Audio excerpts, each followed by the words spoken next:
Blog নিয়ে চলে এসেছি এখন জিওসেভেন তোমাদের সেই ছোট্ট ছেলে জিওসেভেন আবার একটা নতুন ব্লগ নিয়ে এখন চলে এসেছে বিয়েবাড়ির মিনি ব্লগ। তোমরা এখন দেখতে থাকো।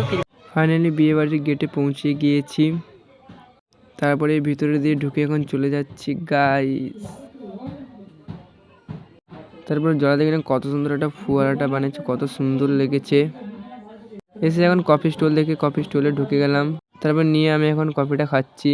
তারপর দেখো কত লোকজন এখানে স্টলে খাওয়া দাওয়া করছে, আমিও তার মধ্যে খাচ্ছি। এখানে স্টল দিয়েছে, এনে ফুচকা দিচ্ছে।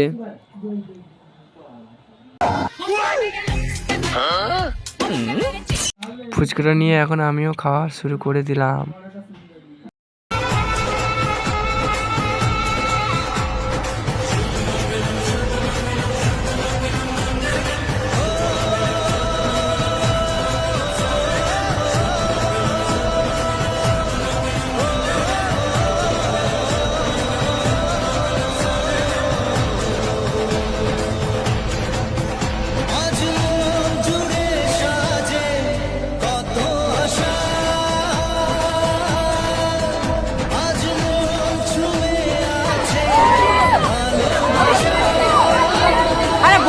বরে কেউ নেই, বরে কেউ নেই।